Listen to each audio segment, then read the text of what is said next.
As a filmmaker, I try to remain a neutral observer. But what caused me to tell Stan Grof's story and what I learned in the process made that impossible. My name is Susan, and for most of my life, I felt like I really didn't belong here. Like I was born on the wrong planet. All I could think of was how to go back.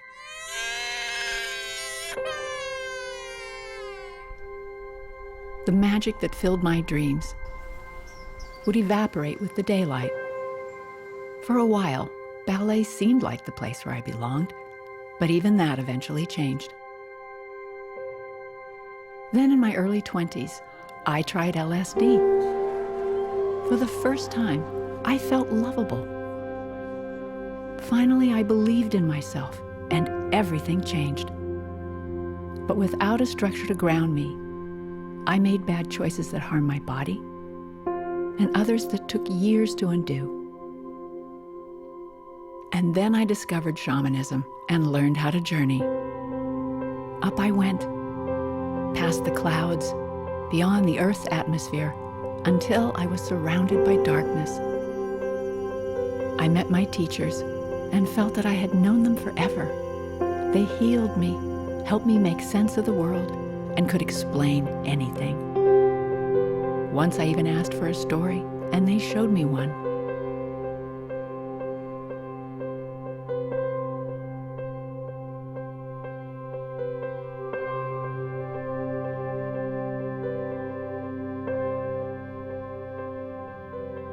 I started to make changes that were difficult.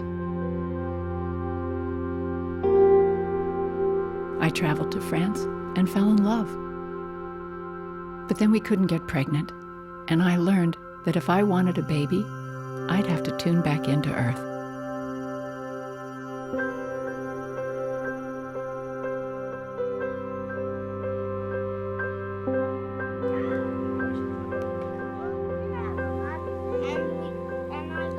When I thought my kids were old enough, I tried to reconnect. There were insights, but no upward journey to meet my teachers.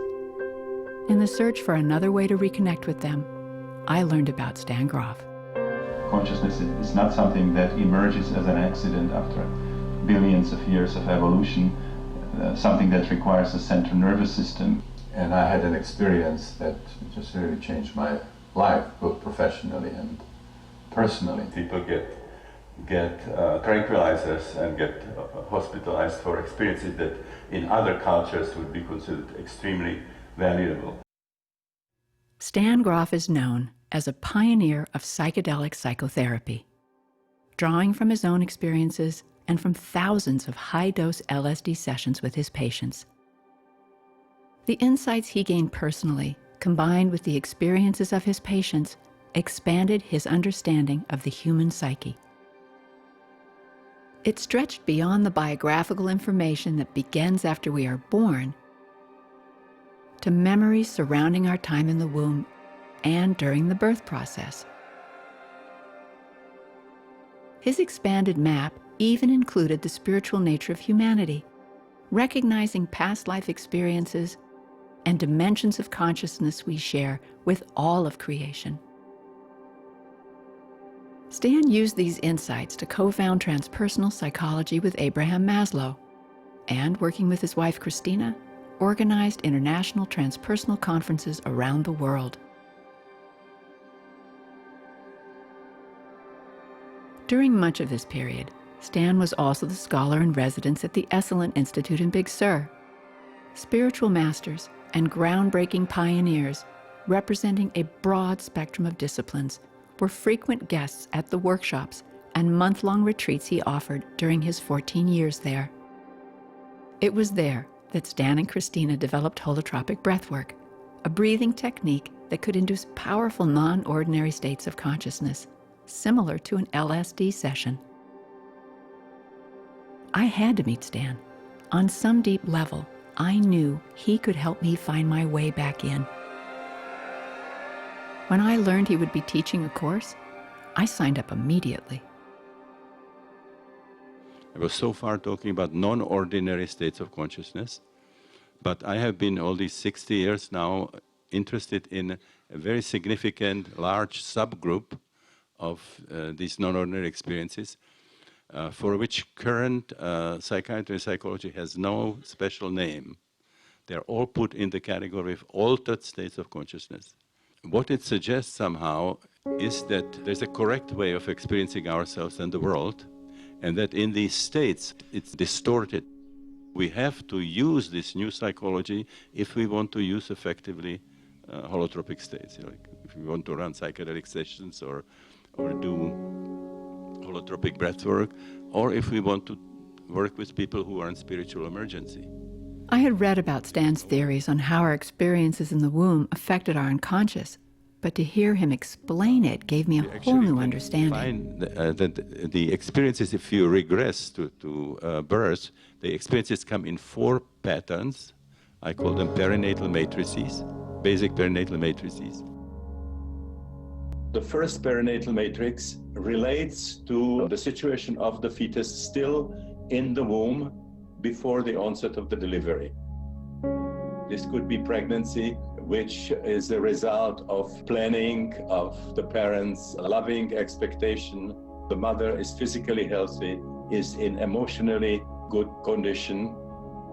Reliving of that kind of state would be a very ecstatic experience. Now, this doesn't necessarily happen. There are pregnancies which are a result of rape, of a one-night stand when both parents were drunk, where the marriage was broken, the mother is abused, physically and emotionally unhealthy. The pregnancy could be so unwelcome that there are attempts at abortion. Another possibility, the mother is Rh negative, the father is Rh positive, so that from the beginning, the fetus is being attacked, immunologically treated as an invader. Come 9 months plus minus, this is the onset of the delivery. First hormonal changes, which are then translated into mechanical contractions of the uterus. Each contraction compresses the arteries and interrupts placentary circulation between the mother and the child, which means no supply of oxygen, no nourishment coming in, and there's no removal of metabolic products. There's no resolution for it because the cervix is not open, just contractions of the uterus in a closed system. Now, with each contraction, the cervix is being pulled over the head, it's dilating. When it reaches the necessary size, then it's the transition to the third matrix. The contractions continue with all the consequences, but the cervix is now open, so there is this laborious propulsion through the birth canal. Now there are tremendous pressures here. Suffocation and the pain generate powerful energy, which has all the qualities of sexual energy. Our first encounter with sexual energy, we were inflicting pain on another organism was inflicting pain on us. We couldn't breathe. There were a lot of pressures and fear. This kind of experience then can become the basis of the development of various sexual dysfunctions, deviations, aberrations, perversions. Then we have the completion of the delivery, head first or feet first, and then the umbilical cord is cut. From then on, the child exists as an anatomically independent individual, still biologically, emotionally dependent, of course.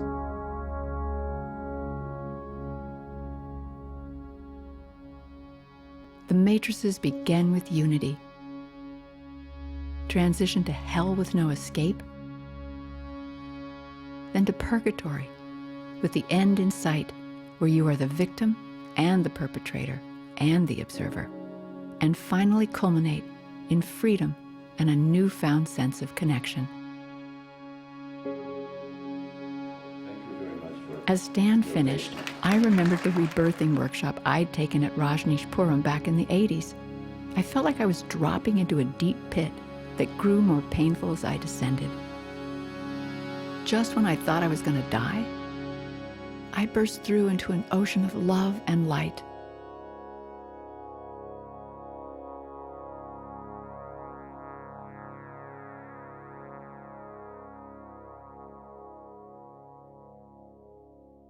Joseph Campbell is best known for his work in comparing mythologies and religions from cultures around the world. He met Stan in the late 60s at a conference in New York City. When Campbell heard Stan's theory on the 4 perinatal matrices, he instantly solved a mystery that had intrigued him for years. He couldn't understand how cultures from diverse geographical locations could share the same death-rebirth themes. He called it a monomyth.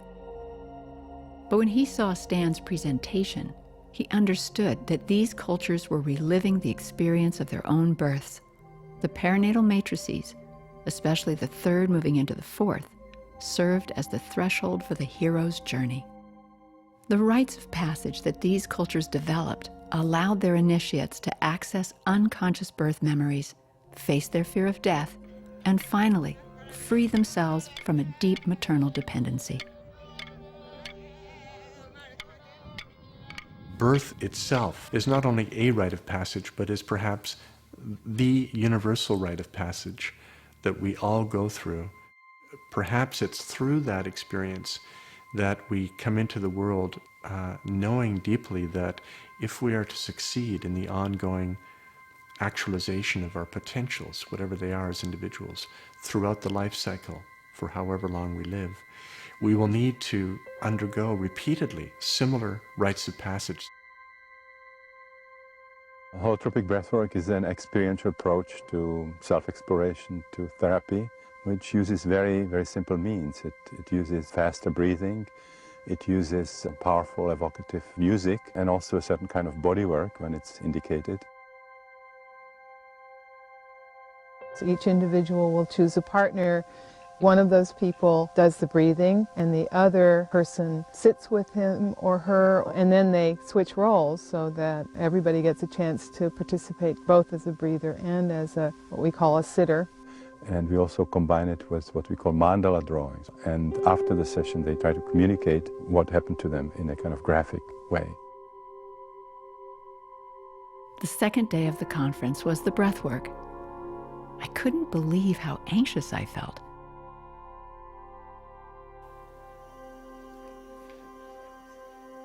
Towards the end of the 3 hours, I sat up, thinking that it was over.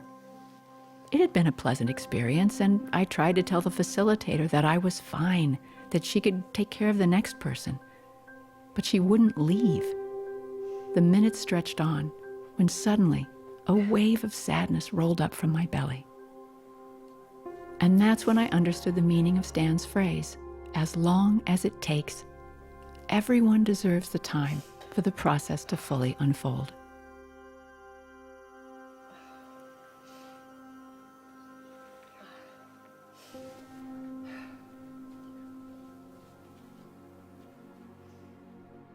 Later during the course, Stan showed slides from his Tantra presentation. It was the same theme that my teachers showed me some 20 years earlier. Suddenly I realized that on some deep level, I wasn't alone. There was something universal about what I'd experienced, and Stan held the wisdom I needed to make sense of how it all fit together. About 9 months later, I learned that Christina had died, and worried that Stan might follow her if there wasn't something to keep him engaged. When I learned about the conference honoring him, I knew I had to go. Welcome to the Bay Area, and as Rick Tarnas has been heard to say, where new ideas meet the least resistance. For over a half-century, Stan Grof has fully engaged and then participated in the great transformation of worldview that is taking place in our era. He was my mentor, fellow explorer of new visions, co-presenter at many seminars, and guide in experiential therapies. That 75 years ago, Stan and I were kind of conspiring to attack the non-ordinary states of consciousness. When I finally overcame my qualms and moved from semi-hard drugs to psychedelics and started having LSD experiences, which were the most amazing things I'd ever had. It was a very different... Here were all these accomplished people, and the one thing they had in common was an experience of non-ordinary states of consciousness. I'd always imagined that people who did psychedelics remained hippies for life. And what about the mainstream news warnings of irreparable damage from using LSD? But the presenters were some of the most accomplished and insightful people I'd ever heard. Stan offered them a context that they, in turn, expanded and shared. Stan developed these descriptions, described exactly, I mean, in detail, some of the most gruesome experiences that I had that, you know, where I was like in a medieval torture chamber being beaten to death by guys with enormous clubs to a bloody pulp. And like, I thought, well, how does this relate to my Oedipus complex or anything else for that matter? For me personally, and many who spoke and many who are in this room, just going near Stan changes your life. During the event, Christina was honored for her contributions as well. She introduced Stan to Muktananda, contributed to the development of holotropic breathwork, and together they created an approach to spiritual emergence when suppressed memories and emotions spontaneously rise to the surface. Their technique helped people avoid hospitalization and misdiagnosis. Christina also shared her struggle with Kundalini awakening and alcoholism, which helped others find resolution with their challenges. And I could more than relate to her feelings of insecurity around so many accomplished academics and professionals. The next day was the workshop designed to support the Grof Foundation. I'll never forget how frightened I felt. Here I was, an outsider, among people who knew Stan and had been studying or working with him for years. But I found my courage and suggested that the best way to share Stan's research about the healing power of non-ordinary states of consciousness was to make a movie about him.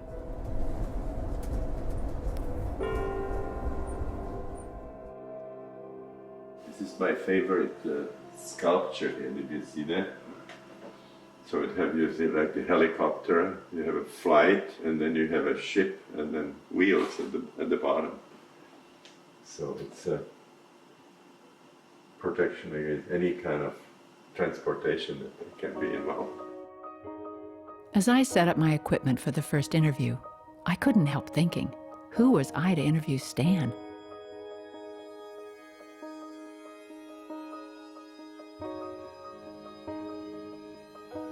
And yet, I felt so open and clear-headed in his presence, as though I had access to information that wasn't available to me on my own.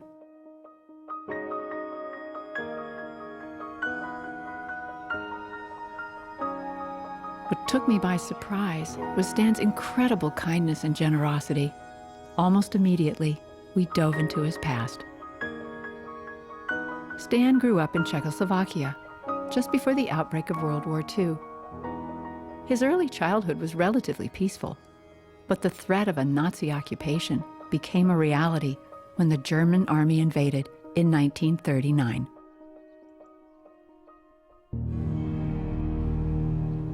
Stan was 8 years old when Nazi soldiers invaded Prague and forced Czech citizens to surrender.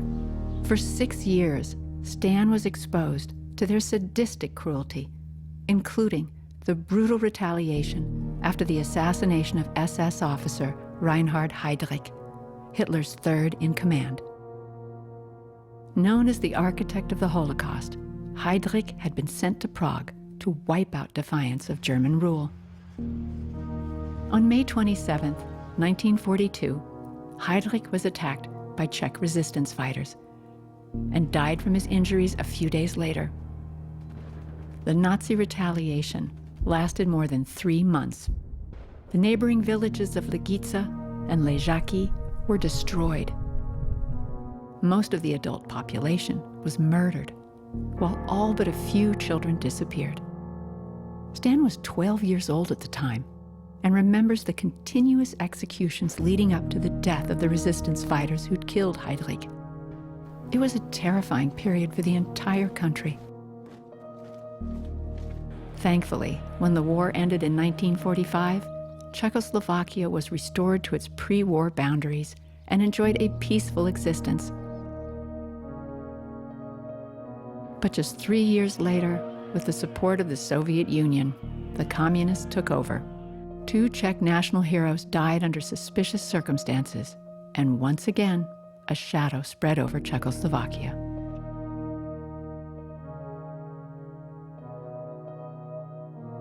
Stan was 17 when he was accused of possessing a leaflet encouraging people to challenge the Communist Party. After school, it was 1 o'clock, and there was a bell was ringing, and I opened the door, and there were 2 men in leather coats, and just broke in, and they just completely ransacked the apartment. Stan was arrested and held in prison for 4 months. In fact, his first experiences with non-ordinary states of consciousness happened during a 2-week period of disrupted sleep and interrogations. And basically we had to go through our biography, the whole life from childhood. And then we were sent back to the cell, and we didn't know if they would come back in another 20 minutes or if we'll be able to sleep the rest of the night. As I was talking about the childhood, I started actually seeing the scenes from my childhood. What was really interesting was, in spite of the very, very difficult situation, I started realizing that there was something about it that I enjoyed. It's something of a miracle that he ever made it into medical school after that, but a 2-month stint on a student brigade was the first in a series of events that turned it around. Basically, our task was to remove the rock from one side to another so that there was a space for a highway. And they really didn't have any other way of finding out how we worked than by giving them the count of the wheelbarrows that we sort of transferred. So there was a possibility of cheating. Fellow classmates who had joined the Communist Party, despite their lack of commitment to party beliefs, tried to protect Stan by giving him an award for his outstanding work and exceptional relationship with the working class. Stan was later assigned to a school filled with students from laborer and farm worker families. As the school's director was recovering from a heart attack when Stan was admitted, he failed to read Stan's file and recommended him for a Presidential Gold Medal for his exceptional studies. So when the medical school's admissions staff read Stan's file, they saw that he'd been acquitted for lack of evidence, but that he'd also been honored as an outstanding laborer and awarded a gold medal by President Gottwald. And so Stan was admitted to medical school.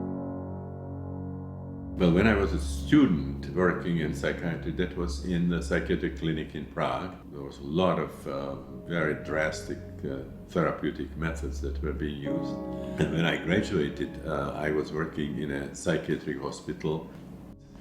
And as a newcomer, as a sort of freshly baked psychiatrist, I had to get up early and give the electroshocks and the insulin comas, up to like 25 electroshocks and 15 insulin comas.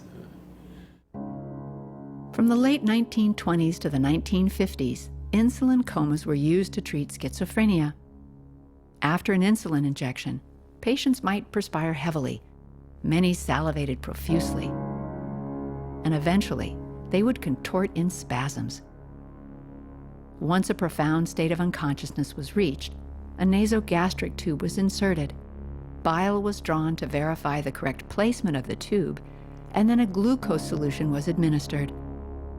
Archival films depict patients waking to feel energetic and hungry. The procedure had a mortality rate of 1 in 100.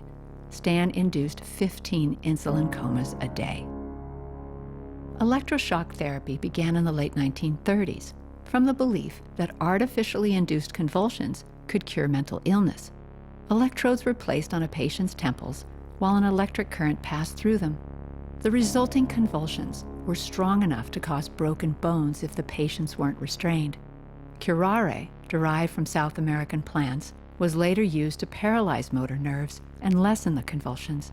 Stan administered 25 electroshock convulsions daily. Even psychoanalysis proved disappointing for Stan. I mean, I was in psychoanalysis for 7 years. And when in the 4th year, I started bringing in my dreams images that were related to the oral period, this was considered to be relatively successful psychoanalysis. Fortunately for Stan, Sandow's laboratories needed help exploring applications for a new drug synthesized by Albert Hofmann, lysergic acid diethylamide, or LSD. The Swiss scientist was revisiting his synthesis of the ergot fungus when he accidentally intoxicated himself. A drop of the clear solution touched his finger and was absorbed into his system when he wiped his eye. Intrigued by the unusual sensations, Hofmann decided to try a tiny dose a few days later. What followed was an endless bike ride home and a call for a doctor when Hofmann thought he might be dying. Once the crisis passed, Hofmann realized that his discovery was an incredibly powerful psychotropic substance. In 1954, we got a sample of ampules of LSD. They got an idea that it might be something interesting for psychiatrists, psychologists, and would we want to work with it? So my preceptor did not have the time to spend 6 to 8 hours with people on LSD. And so we used several of us as gophers. We were sitting there and, taking care of the experimental subjects and keeping records. But in that early stage, students were excluded. So I had 2 years when I was listening to these incredible stories and not being able to have the experience. So just about the first thing I did, and I graduated, was to have this experience myself. My teacher was specifically interested in entraining the brainwaves, which means exposing people to powerful stroboscopic light of various frequencies and finding out if you can influence the brainwaves in the suboccipital area. So all of those of us who wanted to have a session, we had to agree that we also would be going through this experiment. When my own experience was culminating, a research assistant took me to a very little room, and then she brought this gigantic strobe, and in the next moment there was light like I had never seen in my life. My consciousness was catapulted out of my body. I lost the research assistant, I lost the clinic, I lost Prague, I lost the planet. And then I have the feeling that I was completely extinguished. I ceased to exist in the form in which I knew myself. And instead I had the feeling that I somehow became all of existence. I became nothing, but by becoming nothing, I became everything. I was in the astronomical universe, or I was the universe. And there were things happening for which at the time I didn't even have name. But later I read about the Big Bang and the black holes and white holes and wormholes, which was an amazing cosmic spectacle. And then she turned it off, my consciousness started shrinking again, I became myself. But there was a problem because I ended up finding the planet, finding the clinic, finding my body, but my consciousness was kind of floating around the body and I couldn't find ways of aligning those two. At that point it was absolutely clear to me that what they taught me in the university, that consciousness is somehow created by the activity of the neurons in the brain suddenly, it's totally absurd. I mean, it was clear to me that consciousness was a cosmic phenomenon. Could matter, bouncing of atoms or subatomic particles, create all that we see, including the beauty of nature, the beauty of the universe, the intelligence that you see in animals, that you see in people? Is it really something that can create science and philosophy? Then you see it's absurd. There is a beauty and there is an intelligence which cannot come out of matter.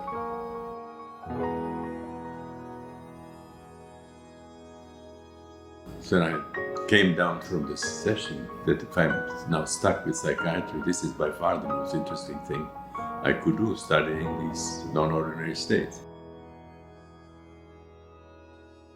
At a complex of research institutes near Prague, Stan was involved in laboratory testing of LSD and other substances such as psilocybin and mescaline. 40 test subjects, a mix of healthy individuals and psychiatric patients, would undergo hourly blood draws, urine samples, and psychological and neurological testing during their sessions, all in the hope of identifying the chemical source of mental illness. Well, the initial excitement was that LSD can produce what we called experimental psychosis. We can give it to quote-unquote normal people, we can do all kinds of tests before, during, and after, and we get an idea what's happening biochemically when the psyche is so profoundly influenced. And this was fascinating because we are talking about microscopic amounts. 100 millions of a gram can change profoundly human consciousness for 6 to 8 hours. If this is the case, mental diseases, it would be aberrations of chemistry. Now, if we could identify this chemical culprit, we could also find some kind of neutralizing agent. And this would have been like test tube solution of schizophrenia and other psychosis. This would be like holy grail of psychiatry. But during the testing, it became clear that it was impossible to predict the kind of experience subjects would have, regardless of what psychedelic they took. In fact, the same subject could have dramatically different experiences while taking the same substance on different occasions. So this is not the way pharmacology works. You have a pretty good idea what response you would get with antibiotics or whatever substance we are talking about. We are dealing with a catalyst, and that the content is not produced by the substances, but that it's released from the deep unconscious realms that current psychiatry and psychology does not know about. Because when it comes, they think it's pathological. They don't see it as something that's germane to the human psyche. And then I started seeing it as a telescope or a microscope. With telescope, we can see galaxies that we cannot normally study. With microscope, you discover an enormous micro-world that is here, but we are not aware of it unless we have the proper tool. And so then I took it from the laboratory to clinical practice and started seeing it as something that's going to deepen and intensify psychotherapy. During this period, Stan won a competition with a paper he wrote about his realizations. The prize earned him the directorship of the psychedelic program at a newly built research center. Just as in the laboratory testing, subjects in the clinical tests had a broad range of experiences, including blissful and ecstatic ones. And even emotionally challenging experiences were soothed as the session ended and memories that had surfaced were resolved. Stan even noted that the clinical session seemed very similar to classic psychotherapy, but over time, patterns emerged. The contents in the unconscious were not stored in the form of kind of disconnected mosaic, but they were forming certain dynamic constellations. Certain issues were appearing on different levels at different times of their biography, and they were creating these dynamic packets that were connected with the same type of emotions or a physical feeling. Let's say they would have a choking constellation. They would be near drowning when they were 7, then being choked by an older brother repeatedly when they were 4, then whooping cough. But then the deeper level was the choking at birth. So I started talking about these constellations as coex systems. In addition to the understanding of coex systems, Stan observed how the experiences of his clients evolved dramatically during a series of sessions. Only the early sessions seemed to have the nature of the experiences that I knew from psychoanalysis. But then sooner or later, even if we are using sort of just medium dosages, people started talking about being in a place where they felt their life was threatened, that they're going crazy, they will never get out of that state. They started having experiences of choking or nausea, and then one after another told me that they believe that what they are experiencing must be a reliving of birth. At a certain point, I decided to test this, and I took 300 micrograms on my own at home. Within an hour, I was in a very, very difficult place.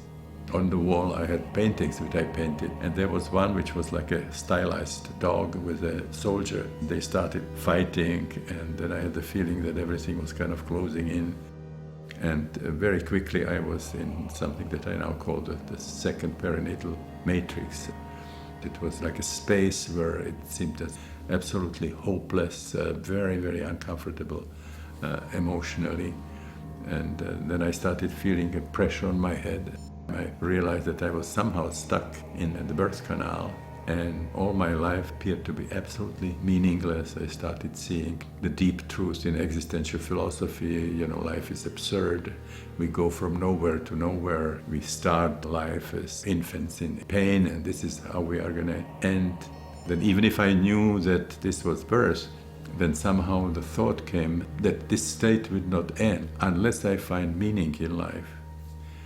And then I said, well, it's knowledge. And I saw myself going to libraries, devouring one book after another. And then it took me to the end of my life when I couldn't remember what I had for dinner, let alone what I read in all those books.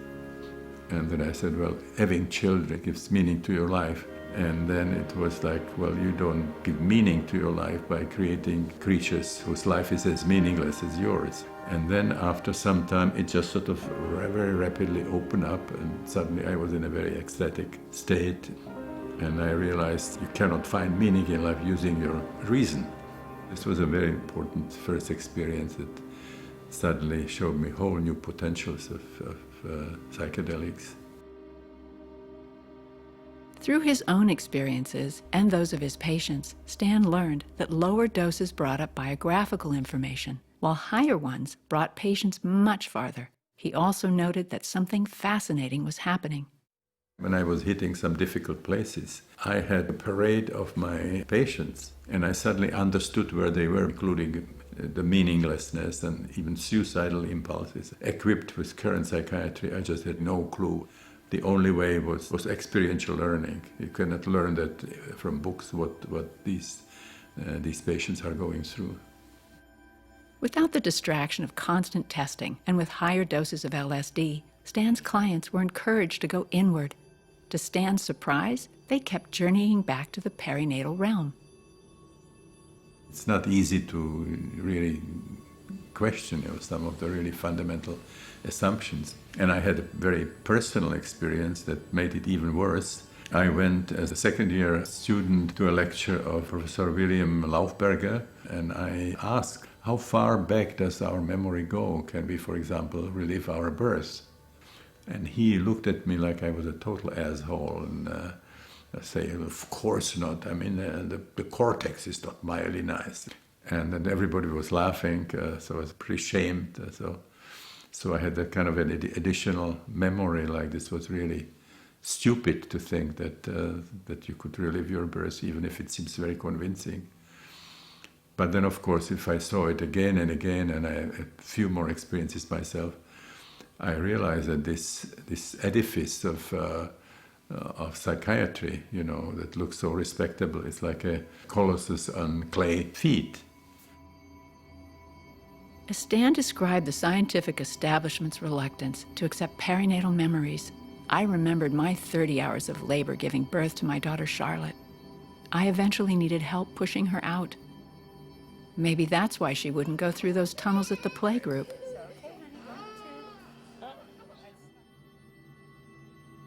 I was so concerned that I took her to see an osteopath. The doctor swore that she wasn't applying any pressure to Charlotte's head. Afterwards, Charlotte had no problem going through the tunnels. When Charlotte was 20 months old, we were attacked by 2 gunmen. We were living in the suburbs outside of Paris, and I was 4 months pregnant with my son, Oscar. The first shot missed my head by about 12 inches, and the remaining 3 shattered our bedroom windows.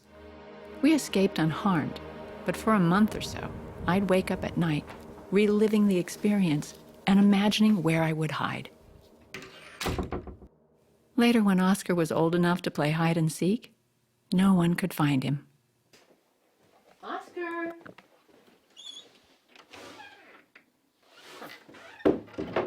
Oscar?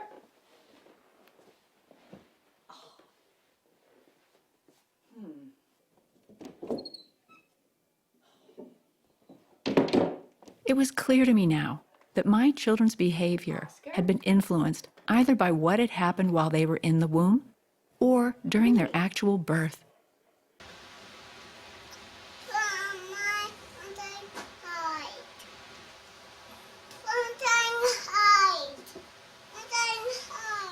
How could scientists so easily dismiss the reality of perinatal memories?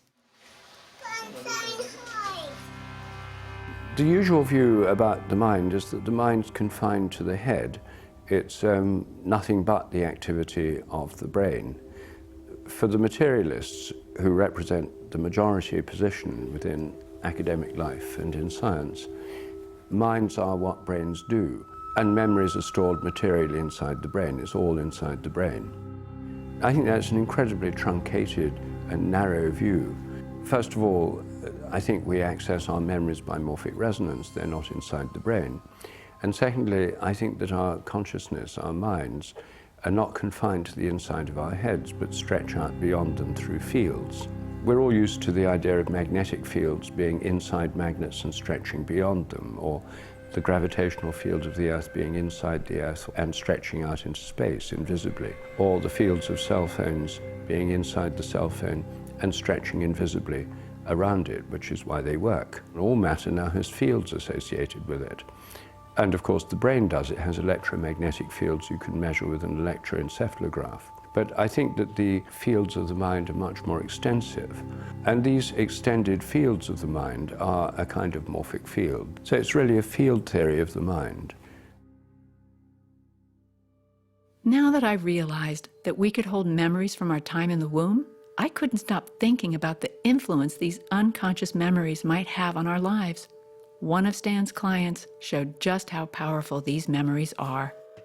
The patient whom I call Peter came with a kind of a combination of obsession and masochistic impulses and tremendous need and wish to be locked in a cellar and be exposed to some emotional and physical pains, tortures.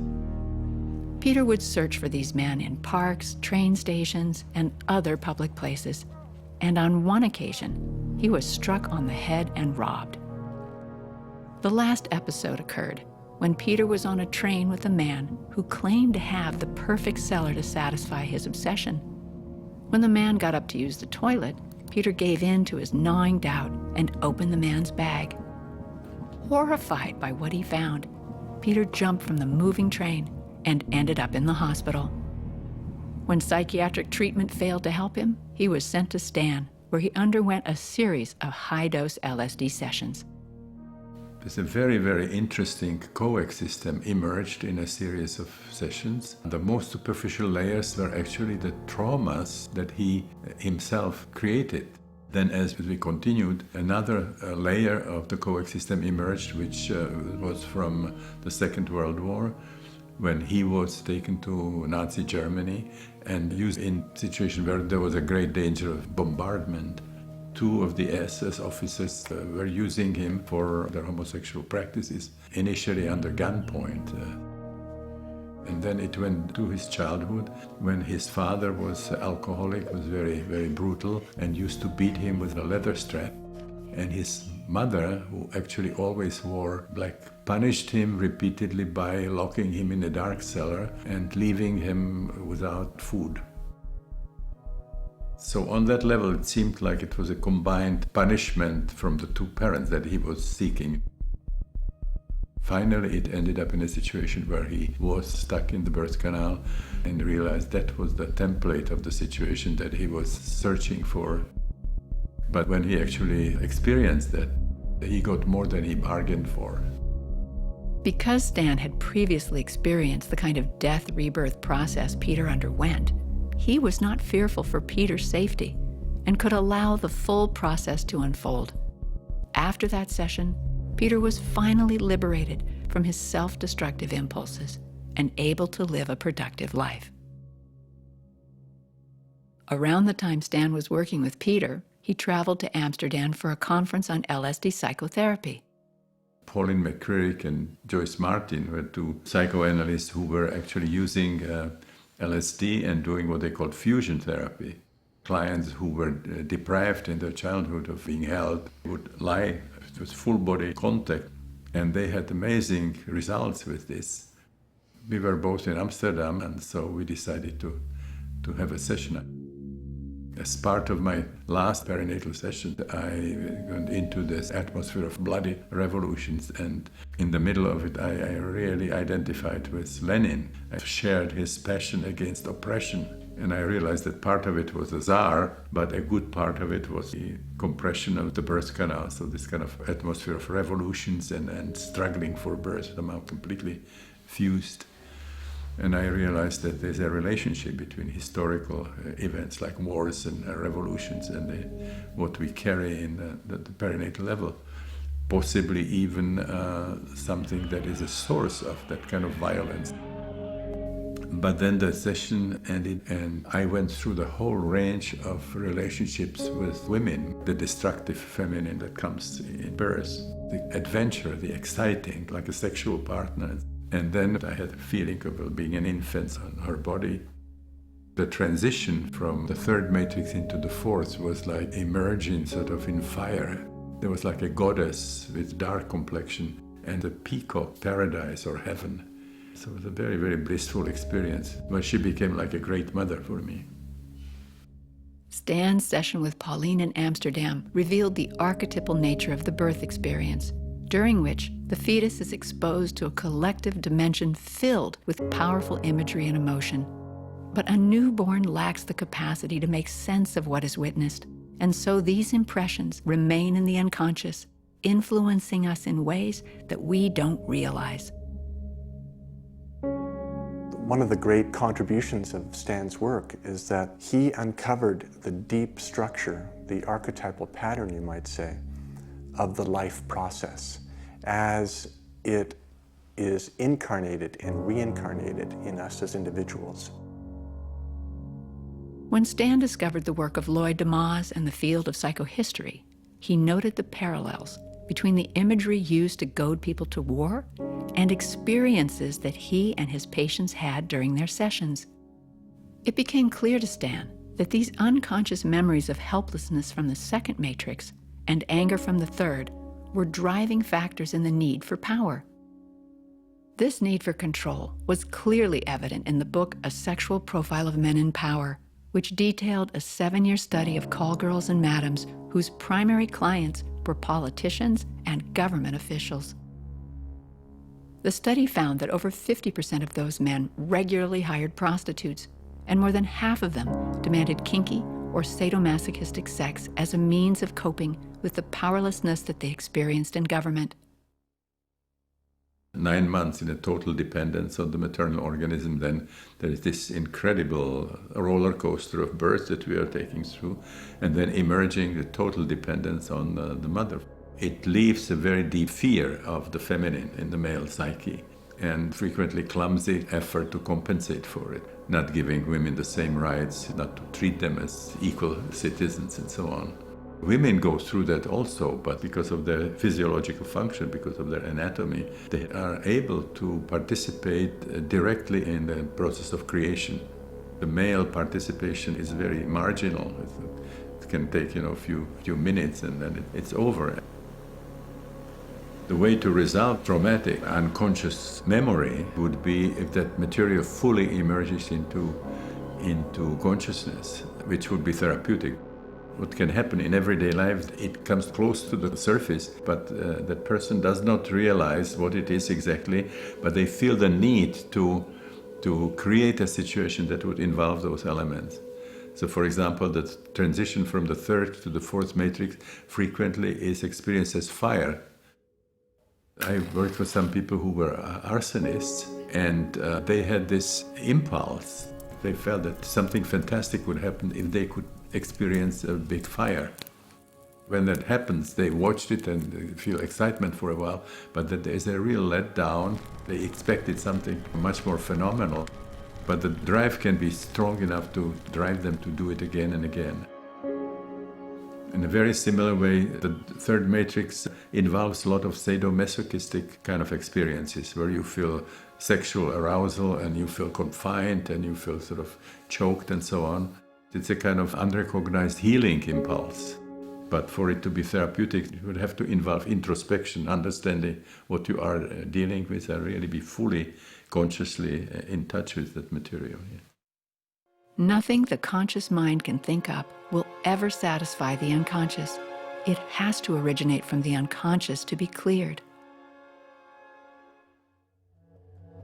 After hearing so many of Stan's stories, it was time for me to find out what shadows were lurking in my unconscious. Would they be as dark as what Stan had seen? And if so, would I have the courage to confront them? Rule number 1, never do this alone. The sitter is there to keep you safe, ground you, and more importantly, to hold the space so that you can completely open to whatever comes. As the LSD took effect, there was a flood of geometric imagery. Some people call it retinal discharge, but now I think I was seeing fractals, or even the dimension that holds the blueprints of the physical world. Soon it transitioned into Christina, and then, as though I was seeing through Christina's eyes, it was Stan. There was a sadness as she realized that she was leaving him. But then Stan transitioned into my father, and Christina dissolved into me.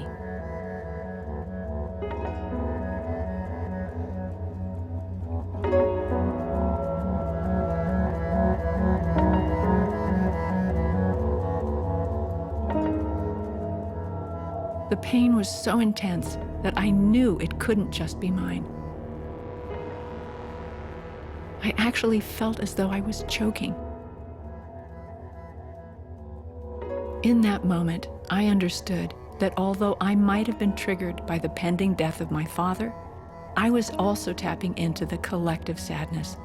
And what a depth of it there was. Addiction, drugs, alcohol, sex, compulsive behavior, anything to dissolve back into the formless ocean of love and avoid this unbearable sadness of separation.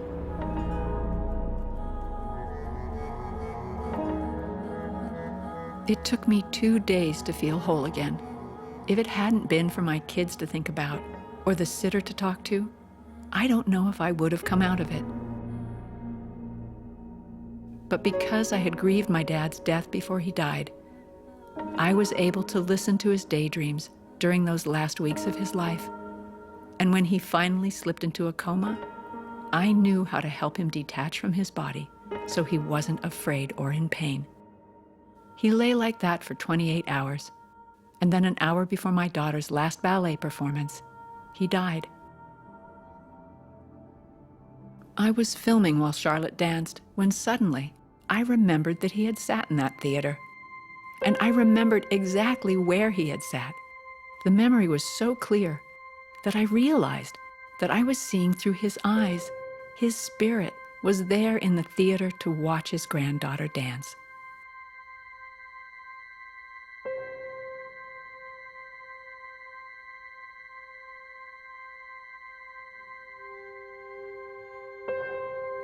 After the performance, I went to help my mom. When I had finally cleaned the space so that she could remember him in better health, I went home. A few hours later, I let the tears well up and felt myself once again pulled out by my heart.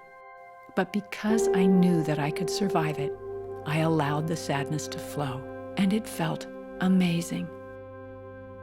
If I hadn't witnessed Stan's courage and trusted his example, I doubt any of that would have happened. He wasn't afraid to confront the darkness.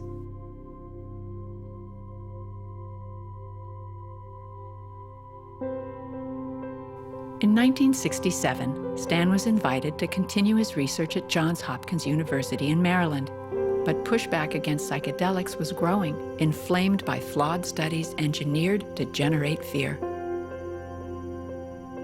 We have children that are born without legs or arms, the kind of thing we've seen after thalidomide exposure. Even though the studies were eventually dismissed, the culture was reeling from the impact of psychedelics. As a result, the research program at Johns Hopkins University was terminated. Fortunately for Stan, the program at Spring Grove Psychiatric Hospital was still operational. While there, he continued his research, encountering even more intriguing patients. This was a patient who had some of the most difficult pathology, if you want to call it that way, that I've ever seen. She was 4 years in prison, and while on parole, she became a multiple drug addict. She had very difficult episodes of depression, so it was a kind of a life decision, and so we decided to take our chances. So she had 2 very powerful sessions. She was from a family where there was alcoholism, there was abuse, there was incest. And then in the 3rd session, suddenly she started crying, she started screaming, and then vicious expression in her eyes, incredibly sort of evil expression. And this very deep voice came and introduced himself as the devil. And then came this barrage of insults and threats. There was information that the patient as such could not have known. I had a wonderful nurse that was Southern Baptist, and she was shaking. I thought she was getting a heart attack, so I was watching the patient and the nurse. At one point, they said, well, this is obviously the Jungian archetype that's manifesting here, but maybe for that kind of archetype, the crucifix would be the best remedy. As I was reacting emotionally, it was just becoming more real.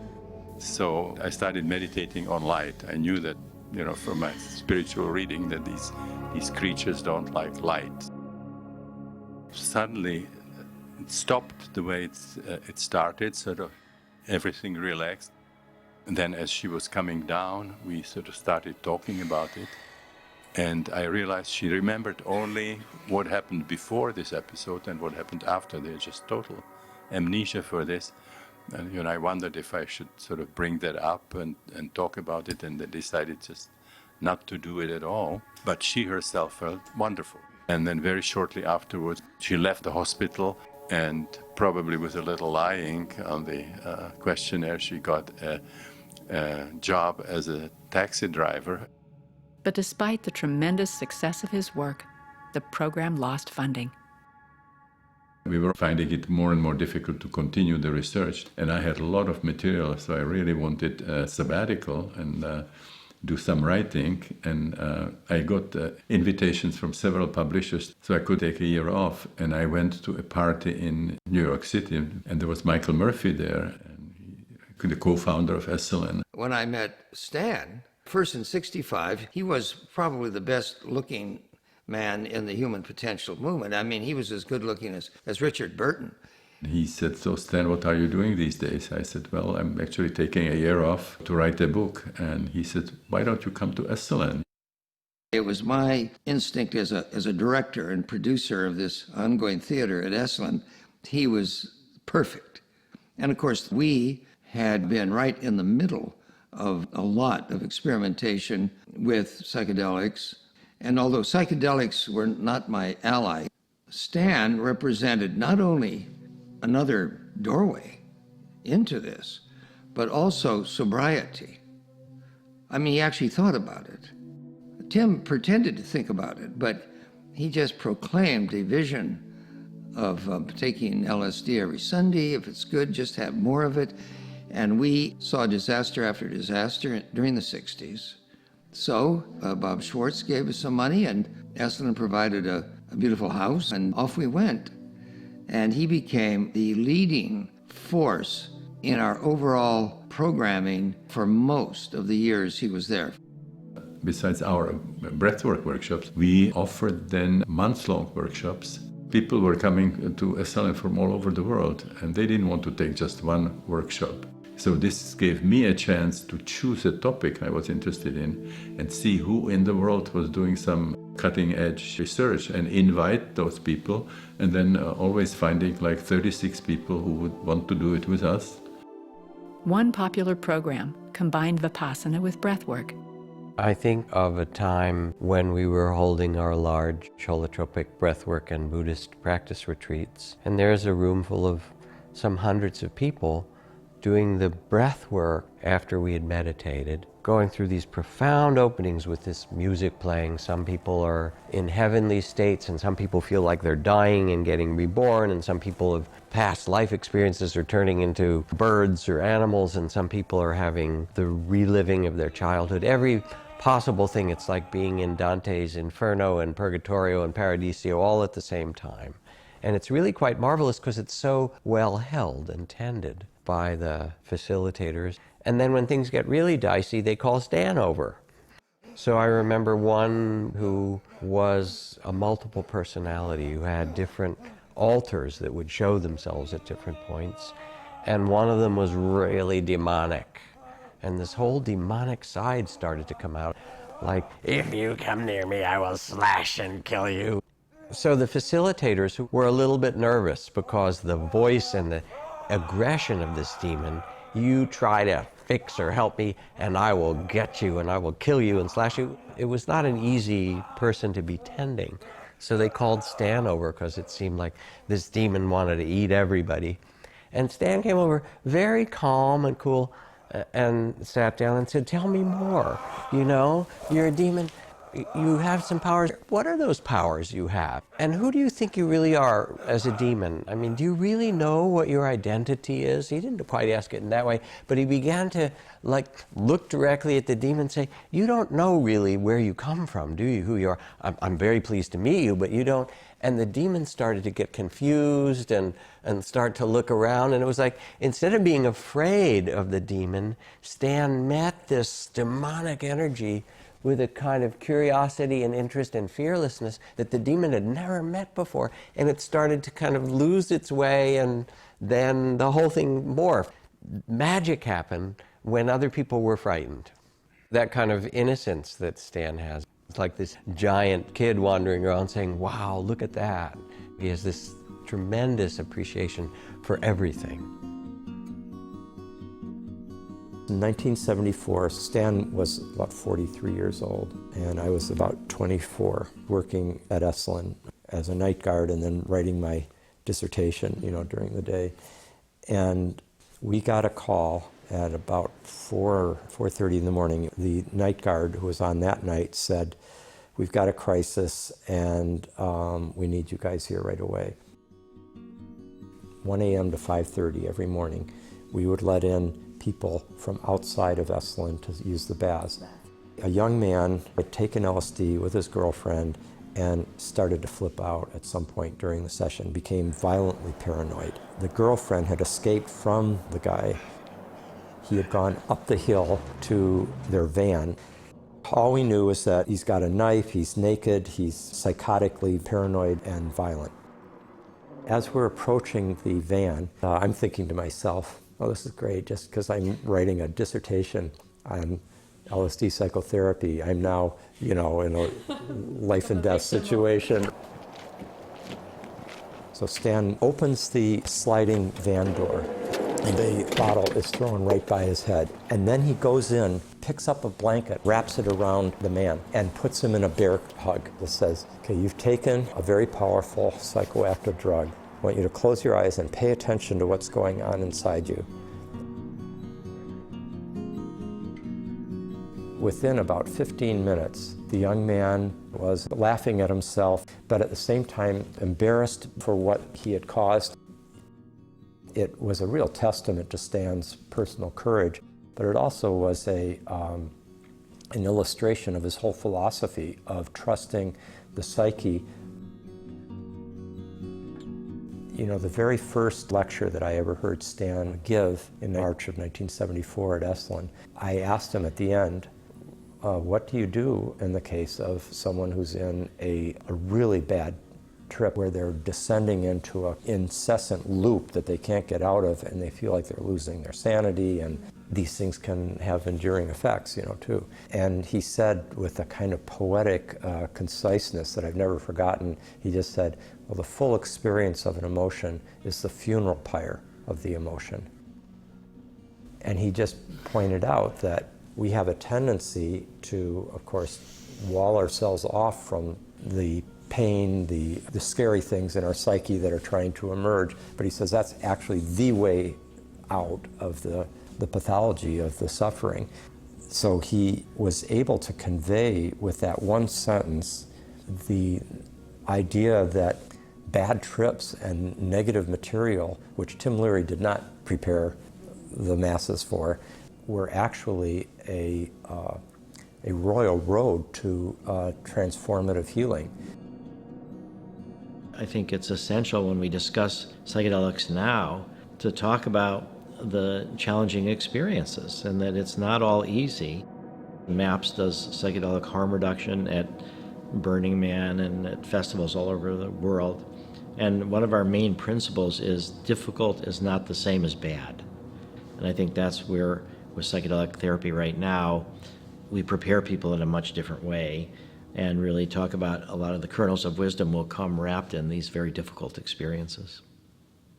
Stan recognized early on that existing schools of psychology couldn't explain the profound experiences and resulting transformations that he and his patients underwent. Even before moving to Esalen, Stan worked with Abe Maslow and Tony Sudich to develop transpersonal psychology, which recognized the spiritual nature of humanity and the importance of memories from our time in the womb and beyond.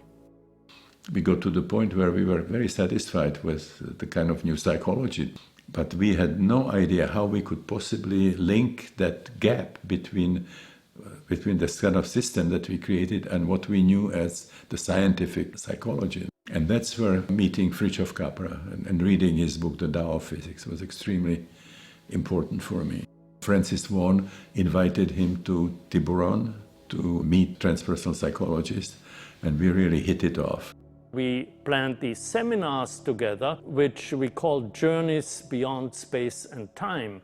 And those were an inner journey of transpersonal experiences and the outer journey of physicists delving into matter at the atomic and subatomic level. Fritjof would take the morning and tell people, how scientists, physicists now see the world of matter. I presented perception of reality where the solid objects of our everyday experience dissolve into energy patterns and where particles can travel backward and forward in time, where these energy patterns furthermore are intrinsically dynamic, the whole universe being some sort of a cosmic dance of energy. Stan was describing very similar experiences, and as I did, he was comparing them to the experience of mystics. Now we had three perspectives: the mystical experience, the transpersonal experience, and the experience of physicists in those subatomic experiments. After lunch, when people came and it was time for me to talk about my research, it was pretty sober as compared to what Fritjof was describing. And I was talking about something that happens in some unusual states of consciousness, whereas Fritjof was redefining the material world that we live in. One of the key insights from the new physics is that reality has something of a holographic structure or a fractal structure. And the simplest example of this is a mathematical structure that we call the Mandelbrot set. Now in science, this is called nested sets of self-similar structures. But I like to think that this is actually a modern scientific discovery of an ancient hermetic principle of alchemy: as above, so below, as within, so without. That basically the microcosm replicates the macrocosm. If we apply these ideas to spirituality, what I would propose is that consciousness itself has this same fractal structure, which means that there is a self-similarity at all levels of existence. Stan was one of the very first to give this new conception of life and this new perception of reality an emotional content, an experiential content. I think this is one of his many great contributions. So many new perspectives were introduced during those workshops and month-long intensives. Michael Harner, who Stan had met on his first trip to the United States, presented his work in core shamanic practices. It was 1965, we met in the Esalen bathtubs, is that it? Yes, this was an interesting meeting. Yeah. We were both stark naked when we first met. Yeah, a good way to start, and had nothing to hide. Richard Tarnas, together with Stan, developed archetypal astrology as a means for gaining a deeper understanding of the forces influencing individual and collective psyches. We noticed the phenomenology of the perinatal matrices could have been passages from handbooks of astrology. So that was mind-blowing because I had no understanding of astrology when I was doing it. But then we found out something even more amazing, that actually people were having in their sessions the encounter with elements of these matrices at the time when they had these planets as some significant transits. So it became something that allowed prediction, what kind of experiences people would have. I had the chance to spend very informal time with people who were like the pioneers. Fritjof Capra, Rupert Sheldrake, Karl Pribram, we had Houston Smith, Joseph Campbell. University had that kind of a staff. So when I started the International Transpersonal Association, I could pick up the telephone and say, I want to do a conference in Bombay, in India. I can pay the round-trip ticket and feed you, they put you up, but I can't give any honorarium. Do you want to come? And they all said yes. Stan Grof wrote me a long handwritten letter saying how much he liked my book. He'd had a copy shipped. And he invited me to speak at a conference he was organizing in Bombay. But I'd never been to California. I'd never heard of things like the New Age movement. I'd never heard of Stan Grof. I'd never heard of Esalen. And suddenly in this hotel was a kind of astonishing world of people who were into consciousness research, talking about the Esalen Institute. Stan was talking about his psychotropic breathing and LSD research and so on. I was amazed to find myself in an environment where I could talk about the things I was really most interested in, where people were interested in finding out more, a kind of fizz of excitement and discovery and new horizons. People were just very hungry to find an atmosphere where they could connect with like-minded people. They were not afraid of criticism that would have any implications, for their reputation or their position. So we really got the truth from people. That there is a domain of potentiality which is non-local, and therefore it is oneness. The universe doesn't work on the... Stan represents what has been sorely lacking, which is the long through line, a work over decades. Because in this wild, meandering exploration of the further reaches of human nature, particularly in the 60s, but even in the long sobering up of the 70s, he's been able to provide a huge body of empirical lore. It's fair to say, I think, that I wouldn't be doing the research that I'm doing had it not have been for reading Stan's Realms of the Human Unconscious. Yet despite the tremendous insights shared during Stan's tenure at Esalen and his continued exploration of the healing power of non-ordinary states of consciousness, so little has changed. And the work with holotropic states also provides a very, very interesting insight into how we should approach the situation that we have in the world, where we are in global crisis, in some sense on the verge of possible extinction, and not just our species, but taking a few species with us. Changing the situation is not simple. We cannot just do kind of transpersonal spiritual sanitization of creation. We simply eliminate everything that we don't like, that we think is bad or evil. It was hard for me to hear what Stan was saying. I'd always hoped that one could avoid darkness and pain. I didn't want to believe that light and shadow were equal parts of the whole. Perhaps ayahuasca could help me make peace with that. The problem with ayahuasca is that it can take a long time to come on. The mistake that I made was thinking I hadn't had enough.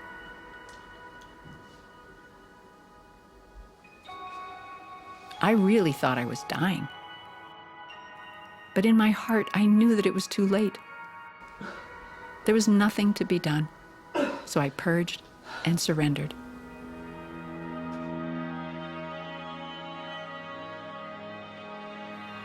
It took me a while to realize that I was in another dimension, and that as long as I remained formless in it, I was fine. If I tried to feel my body, I was instantly nauseous.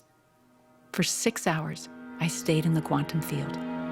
At times, it seemed I was watching reincarnation, where a soul would merge with the possibility wave and then tumble down into increasing density, flipping like a coin between victim and perpetrator. Pretty much every deep experience I've had since has been uncomfortable in ways I never could have imagined. But most often, I end up in a place of great beauty and love, as though the ugliness had to be fully experienced before I had access to the underlying joy. When I look back at my archetypal astrology, I see now that I've been through a series of deaths and rebirths. What died was my limited sense of self. Once that illusion slipped away, I could feel my true nature as energy, beyond the creative and destructive cycles of the universe, timeless and vast, within a unity that might be forgotten but never lost. I think it's healthier to know that the devil is something within our psyches and within our souls as humans, rather than some,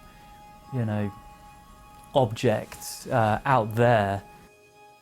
I think people who are in touch with the state of the world right now recognize that we're basically all skating on thin ice. There's a profound sense of uncertainty and potentially looming danger of catastrophic proportions. And it takes a lot of courage to face that. We can't simply be sure we can be bringing in some technological fix or rational solution to the situation. Uncertainty itself is a key part of any initiatory transformation.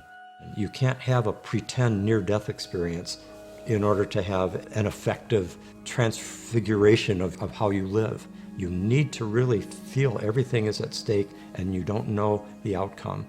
And if we can have the courage to face that and to go through this dark night of the soul in some sense, and to bring all our wits and heart and imagination and bravery together to engage this great threshold, I think that's the key to our future. If anybody's paying attention, they're traumatized in some way. And psychedelics can help us deal with those fears and still look positively at what we can do to contribute to make them better. So a lot of the astronauts who've looked back at the Earth from space and realized that it's a single organism, that there are no clear country boundaries, that we're all in this together, we're all part of this 14 billion years of evolution, have been spiritualized. When people grasp the sense of the whole, that has profound political implications. And it's a lot cheaper to give somebody a psychedelic than shoot them up to the moon. The power of psychedelics to profoundly change people is remarkable. The information that was delivered to me in those experiences has pretty much formed the rest of my life since then. The depression was gone, never came back. I became a different person who was able to enjoy life, who learned how to laugh, who was nicer to my children and my grandchildren. The substance, which was a psychedelic, helped me so much that I dedicated the rest of my life to make it available to everyone who suffers. I now have completely 180 degrees modified my viewpoint to understand that we are spiritual beings performing and acting and learning in physical bodies. And it is through the power of some of the psychedelics and through some of the ideas of Stan and the people that he has brought together with him that this new opening has happened in my life as well as in the lives of thousands and millions of people. And now ever since that, anytime when things like this happen, of course they happen again and again, I remember what Stan told me. You're ready. Face it. Your psyche will not give you any task that you cannot tackle. Regardless of the method, it's the state one finds themselves in that matters, awake and joyful in the heartfelt knowledge of being part of something greater. It's only fitting that Stan experienced his own rebirth after Christina's passing. For years, he had suffered from debilitating back pain and nerve sensitivity in his legs. But a higher than normal dose of medical marijuana launched a process that freed him from that pain. And I had the feeling that I was dying, and I saw all the people who died before me, Angie Arian, Christina, Sasha Shalgin, and Hans-Rudi Giger. So I had the feeling this is like end of an era, and I was joining. And then there was that sense like, no, you're not ready yet, and sort of you go back, you have more work to do. And I went for about a month into a lot of non-ordinary states of consciousness. Spontaneous chanting was coming. A significant part of it was about whales. During this period, Brigitte, one of Stan's first students and dearly loved by him, reached out. During the first phone call where we reconnected, she told me that she was about to go for a trip where it is possible to actually meet the whales and swim with the dolphins. That was an amazing experience.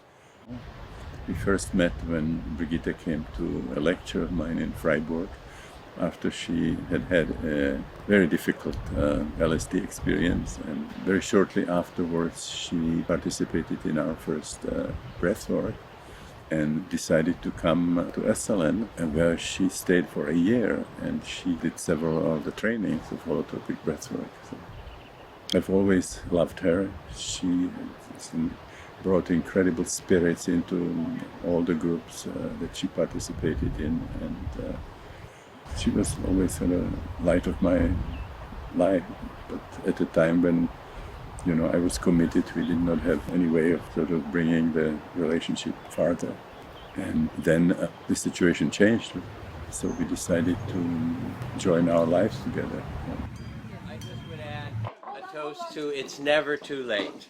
No. In everyone's life, it is just never too late. I never expected that late years in my life will be the happiest time of my life. I've just always loved him, and I feel very blessed that we can be together. It's a dream come true. It's just this oneness that we share, and the humor and the way we see things, the inner journeys that we share. It's just wonderful to be married to Stan. And just as Stan and Brigitte's paths circled back to Esalen, where they now teach together, so has my journey returned me to a familiar sense of peace. What began as a quest to reconnect with my teachers has evolved into a deeper understanding of what it is to be human. I followed the path that Stan forged and explored the darkness and the light, finding beauty in both. The tantric imagery that drew me to Stan now makes up a daily practice that not just maintains, but grows the sense of connection I've found through my psychedelic work. What I find amazing is the parallel between what happens to one's brain on psychedelics and what is experienced in tantric meditation. I learned so much from Stan. The techniques he developed and the spiritual grounding he provided for them hold such promise for these challenging times. May we follow his example and begin our own journeys of discovery.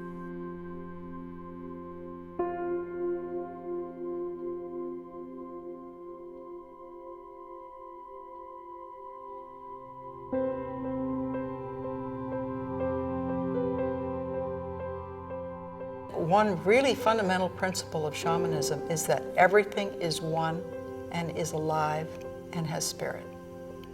It was indeed this other reality that could be accessed in different ways.